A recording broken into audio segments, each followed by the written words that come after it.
Почитувани граѓани, почитувани представници на граѓанскиот сектор, како најбитни чинители во сите овие приоритети на владата, почитуван директор на Комисијата за односи со верските заедници, Даријан Сотировски, почитувана господја Инџевска, почитуван советници во кабинетот и канцеларијата на председателот на владата, градоначалник, домаќин, советници, медиуми, почитувани присутни. Ова е трета јавна сесија, овој пат тука во Кочани, каде што мене ми се падна редот да бидам еден од говорниците, на која што ја презентираме трет настан на кој што се презентира Националната стратегија за развој на концептот за едно општество и интеркултурализмот во Република Северна Македонија.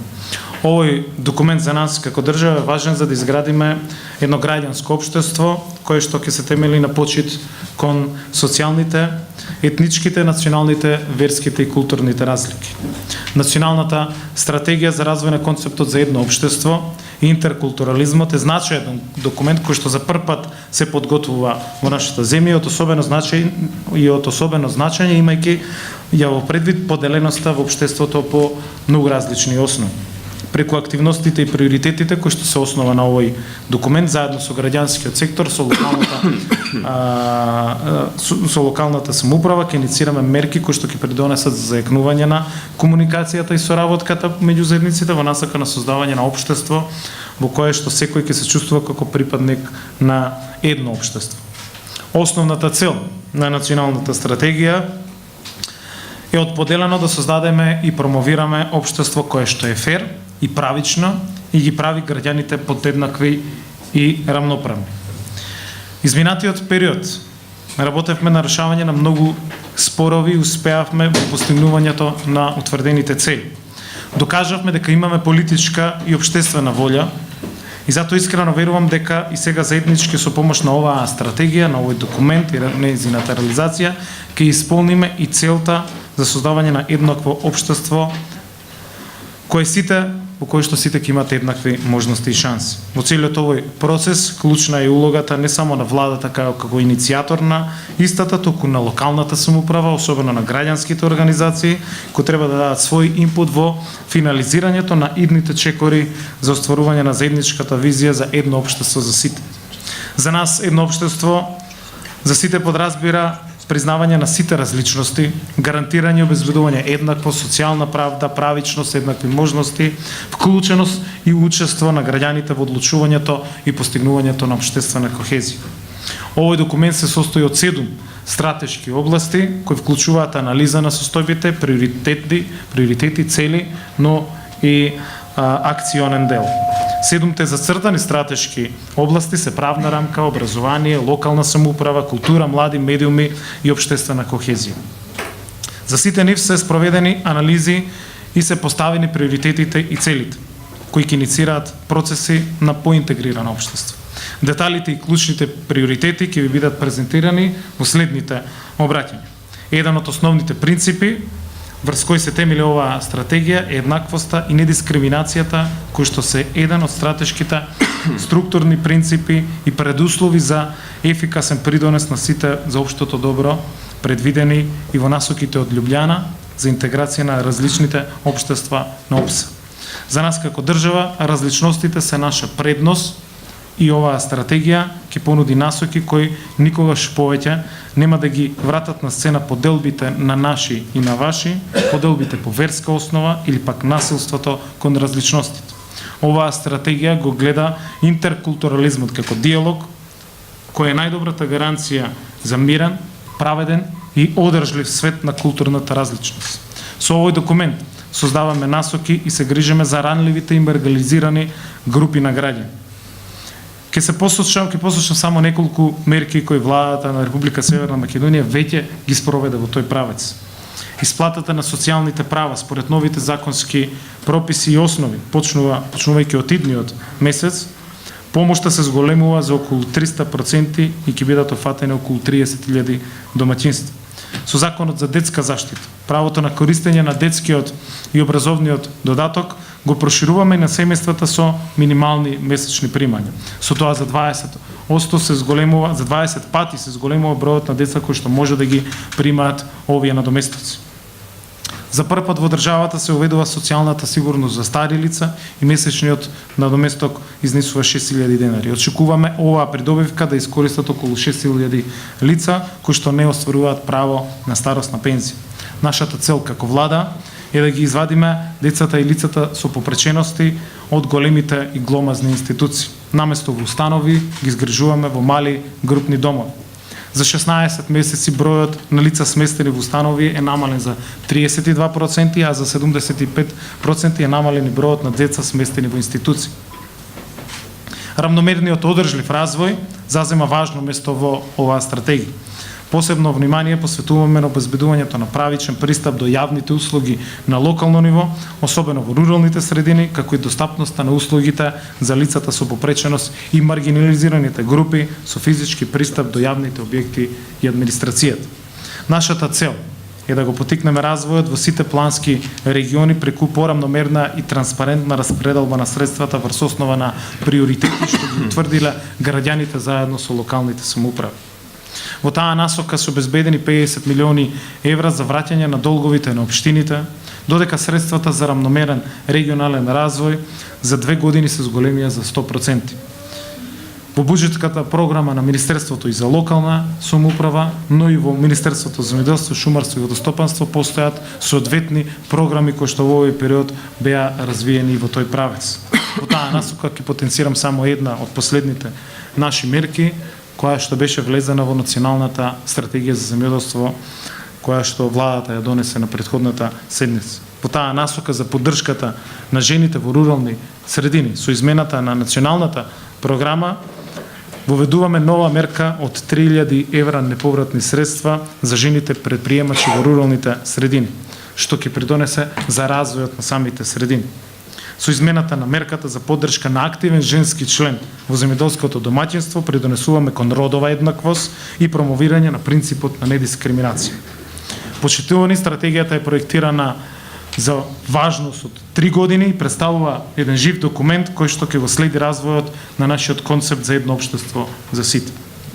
Преку овие настани, со вас, граѓаните, ќе ги идентификуваме столбовите на кои што треба да се потврди токму оваа стратегија, затоа што вие, граѓаните, најдобро знаете што е потребно за едно подобро, попросперитетно општество, во кое што сите ќе имат еднакви можности и заеднички ќе пренесуваме во неговиот развој. Благодарам на вниманието.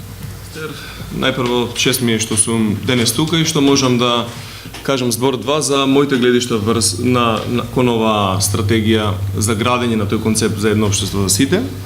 Мора да се признае дека тој е малку абстрактен и често за граѓаните буди сомнежи што точно тој истиот ќе третира. И сега ќе се обидам да направам една паралела од една друга страна да дојдеме до главната проблематика. Светската здравствена организација, која што се бави на генерално, на светско ниво со здравјето на луѓето, може со леснотија да дефинира секоја една болест. Сите видови на болести ги дефинира со точна теоретска дефиниција. Се повикува на физиолошки, физички недостатоци, аномалии на организмот, на телото. Но истата таа светска здравствена организација не може да дефинира што е тоа здравје. Кој човек е здрав човек? Па го дефинира вака: тоа е отсуство на сите постоечки и познати болести. Доколку ова истото го преведеме на општествената заедница, на државата како структура на институции и граѓани како најзначајниот чинител тамо, здрав организам, општествен и државен, значи во кој што нема болести или аномалии, а тие аномалии се мултидимензионални, многубројни и чести во секој еден систем. Затоа никогаш не можеме да збориме за целосно здрав општествен систем, туку секогаш треба да зборуваме како држава и граѓанско општество за надминување на постоечките аномалии и подобрување. Владата беше свесна дека во нашиот систем голем дел од проблемите, голем дел од аномалиите се раѓаат кај немањето едно општество или имањето многу паралелни, поделени општества кои што не можат да се интегрираат во одредени цели и одредени потреби за да тргне целото општество напред. Свесноста кај владата ја акцентира и незината визија за едно општество во кое што не само етнички, не само верски, културно, јазично и понатаму, туку и на многу друг начин социјално се декларираме како социјална држава, ќе можеме да градиме едно општество на рамноправни граѓани во кој што правдата ќе биде подеднаква и социјалната сигурност за сите. Но оваа стратегија доаѓа во време кога политичките одлуки што граѓаните преку непосредното изразување ги кажуваат, говорат за една зрелост на општеството и на граѓаните, дека сите сме спремни, не само државата, туку и граѓаните да направиме еден посериозен исчекор напред, кон интеграција, кон инклузија и само така да ги исполниме нашите капацитети, за да можеме да си обезбедиме една посигурна, поубава иднина за државата, но и за секој еден граѓанин и за најмладите генерации, чиј член, чиј дел сум. Стратегијата која денес исто така ќе ви ја објаснат во инструментите и мерките кои што таа ги опфаќа, ги инкорпорира, се работи за сеопфатен, за темелен документ, дури за човек кој што прв пат има прилика да ја види, да ја прочита, да ја простудира, изненадува сеопфатноста на истата. Влезено е во неситните пори од крупните измени во законската регулатива до застапеноста во медиумите и така натаму. Значи, опфатени се различни сектори. Истото направено е низ една темелна анализа по различни кластери, каде што експертската јавност, институциите и граѓаните прават еден аутпут, еден стратешки документ кој што сега оди па на јавни дискусии низ повеќе градови од државата, за да се почувствува и пулсот на оние кои што истата треба да ја препознаат како инструмент кој што може да биде полезен за општеството. Во друга страна, доколку оваа стратегија, овој инструмент не биде препознаен, прифатен и надограден од граѓаните, тој ќе остане на само една политичка визија. И тоа е многу важна поента, дека не говориме ние за политичко становиште на оваа политичка влада, за градење на едно општество, туку за инструмент кој што произлегува како политика на една влада, но е наменет за општеството и за граѓаните, и тие се онаа таргет група која што треба долгорочно да го ползува како таков. Многу е важно да кажеме дека во нашето општество со оваа стратегија нема да се постигне плурализам на постоењето. Ние сме плурално општество, но поделено плурално општество. Ние имаме различни култури, различни групи, етникуми, различни социјални групи.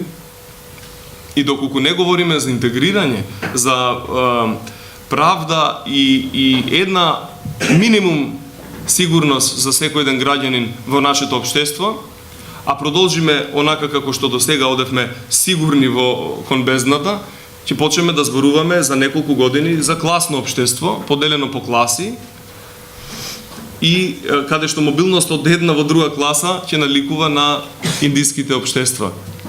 Затоа што се градиме како демократија, европска вредност е да обезбедиме плурализам во постоењето на сите различни групи во општеството, и тоа оваа влада го крева на пиедестал, затоа што сметаме дека мултикултурализмот, кој што не зависи од нашата волја, реално постои.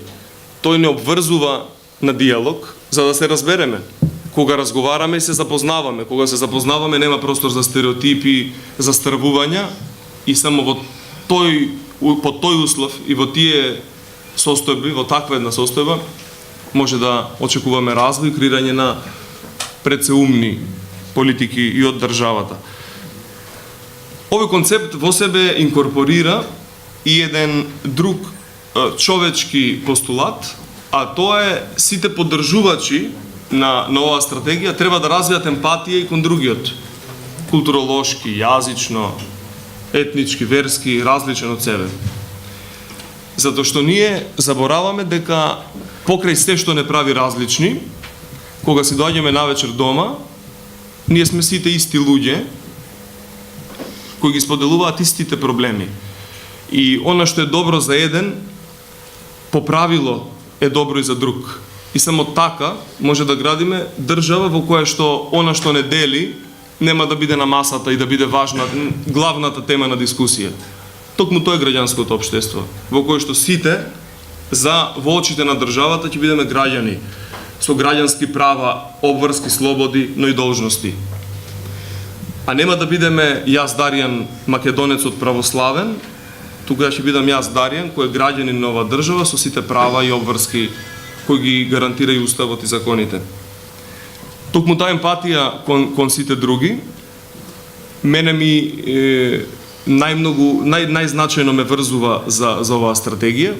Јас живеам и сум роден во Тетово, мултиконфесионален, мултикултурен, мултиетнички град, различен веројатно демографски од Кочани, но по многу други прашања целосно може да се компарира секој едно населено место во државата. Тргнувајќи од себе и од сопствените визии, ставови, сметам дека едното општество значи многу повеќе човечност и разбирање на проблемите со кои што се соочува секој еден од нас. Тоа значи и заедништво во надминувањето на проблемите. Тоа не значи секогаш исти мислења и ставови по одредени прашања, но секогаш значи диалог, разговор и демократичност. Целта на оваа стратегија и на целиот овој ангажман кој изминативе месеци се прави, а топрва ни предстои работа, и да се обезбеди развој на државата и на општествената заедница, а при тоа да се користи полниот капацитет. Кога полетува авион или брод, доколку не се вклучени сите мотори, тој никогаш нема да се одлепи од земјата. Токму тоа е поентата. Нашиот полн капацитет е во обединетото општество или едно општество за сите, и само со тој полн капацитет, надминувајќи ги стереотипите и прашалниците, може да одиме напред. Со нетрпение јас очекувам Ѓорѓи да не ги представи сите мерки кои што ги инкорпорира стратегијата, и сме тука за дискусии и разговор. Ви благодарам за вниманието. Добар ден, благодарам за топлиот прием и благодарам исто така што ни извлековте од канцеларија. Малку последно време све сме закопани таму, а во Кочани не сум била сигурно на 2 години. И драго ми е што сум денес тука. Јас сум програмска директорка во фондацијата Отворено општество Македонија и сум таму од 92 година. Имам 2 големи мотивации зашто сум дел од овие напори. Едниот е професионалниот, а тоа е фондацијата и нашата определба да ги зајакнеме, да го отвориме патот и капацитетите на активните граѓани во Македонија, за да можат ни своите активности во соработка со општините и со властите и јавните институции всушност заедно да придонесеме за социјална кохезија. Тоа е нашата долгорочна визија. Значи, истовремено, како и сите кои сме активно вклучени, разбираме дека долгиот транзиционен период сега во овој момент ја остава Македонија да биде поделена и, да речем, осиромашена на многу нивоа, и фондацијата меѓу другото своите средства и стратегии ги дефинира во оваа насока. И при тоа има свесност за тоа дека сите тие активности почиваат на една група на вредности на кои се насочени кон јакнење и на солидарноста и заедништвото во заедниците во Македонија. Тоа е мојата, да речам, професионална линија на мотивација. Имам голема лична мотивација исто така. Сите овие години работа во фондацијата е огромно задоволство, меѓутоа и можност да учам. Пред едно 15 на години, тогаш многу работев со ромската заедница и имав еден специјален проект за дополнително образование на ромски деца во Шуто Оризари. Тоа беше моето прво искуство, јас да бидам малцинство во група доминантна роми во Шуто Оризари. Јас со целата моја идеја, средства, да се и некаква замисла дека можам да ги сменам работите, остварував комуникација таму, меѓутоа не одеше. Јас таму бев малцинство. Јас таму требаше од нив да учам како тие се чувствуваат кога се во околина каде нивната јазик, култура и потреби не се препознаени. Оттаму сум многу благодарна за тоа искуство и тоа искуство ме определува во мојава професионална работа. Друга работа која ме мачи последниве 2-3 години, јас се рачунам себе се за некој кој знае добра историја. Отидов во селото Вишни, што е недалеку од Струга, и таму се соочив со една историја за која јас појма немам.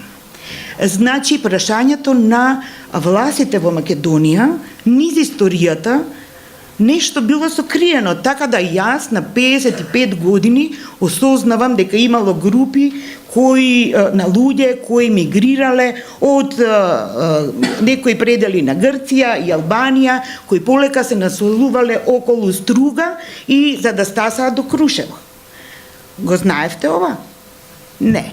Кој знае уште колку такви приказни имаме кои не ги знаеме за себе си, а многу јасно не определуваат. Да не зборувам за јазиците, да не зборувам за Атиџе од филмот со медот и за јуруците во овие краишта. Значи, ќе си признаеме и си признаваме, и добро е што сме отворени, дека имаме многу направено, за да се одделиме колку сме различни од другите, но се уште имаме многу да правиме, за да, како што веќе спомнаа колегите, за да правиме нешто заедно, при тоа да не си ја изгубиме својата специфичност. Резултатите во овој период во кој сме, колегата Даниел ги спомна, меѓутоа сакам да подсетам во кое време сега живееме, во време на информатичка револуција. Тоа што значи? Апсолутен, молневи технички напредок и технолошки, забрзана комуникација, огромно количество на информации се разменуваат. Со тоа што да не видени сме расне поделеноста меѓу нас, значи во семејството. Едното дете во едната соба, другото дете во другата соба, со таблет, со мобилен. Припаѓаме на заедници, ни се менуваат идентитетите, а при тоа ние не ги регистрираме, не ги обработуваме.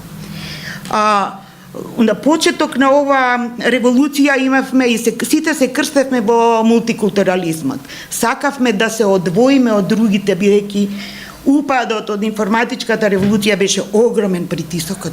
Сега, после извесен број на години, сваќаме дека сме поделени. Сваќаме дека разликите наместо да ги користиме, ги одбиваме, живееме во страв дека некој нешто ќе ни земе. Застапниците на теориите за интеркултурност сметаат и имаат направени истражувања додуше во други поразвиени земји, кои се и многу поразлични од нас, и имаат разбрано дека има една огромен потенцијал лежи во социјалниот капитал кој се создава во комуникацијата меѓу разните групи во општеството. Многу земји кои, како што спомна Даниел, размислуваат за својот развој, ги земаат овие работи предвид. Ми се чини дека е време Македонија сега да она што ни е поделеноста од трет, од како се вика трет, од закана, да ја претвори во можност. Значи, професорот Патна, кој се занимава со карактеристиките на социјалниот капитал, подвлекува дека протокот на информација е една од тие канали како се збогатува социјалниот капитал. Понатаму, колективните акции. И тој смета дека на овој начин од она јас сум ваков и таков различен од тебе, ние ќе дојдеме во ситуација да почнуваме да зборуваме ние сме вакви. Значи, од она што досега го правиме, ми се чини дека ни недостасува акцијата. Што ние заедно можеме да направиме? Не за да бидеме каде што сме, туку за да направиме еден значителен, квалитетен исчекор кој на крајот ќе го подобри квалитетот на животот на сите нас. Една друга професорка, и професорот Патнами и професорката Пипа Норис од Харвард, Таа исто така ги студира големиве групи и движења и забележала дека на притисокот на глобализацијата и овие развојни моменти во ерава на информации, локалните и регионалните идентитети се истакнуваат. И тие всушност стануваат значајни субјекти во зголемувањето на вредноста на социјалниот капитал и во зголемувањето на растот на тие заедници. Има уште двајца теоретичари кои се занимаваат со интеркултурализмот и велат дека интеркултурализмот не е коегзистенција. Туку е нешто што е насочено кон интеракција и веќе беше спомнато и диалог.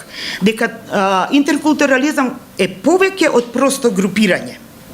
И секако дека е знак и подразбира дека ќе се грижиме за човековите права на секој поодделно и тие никогаш не се исти.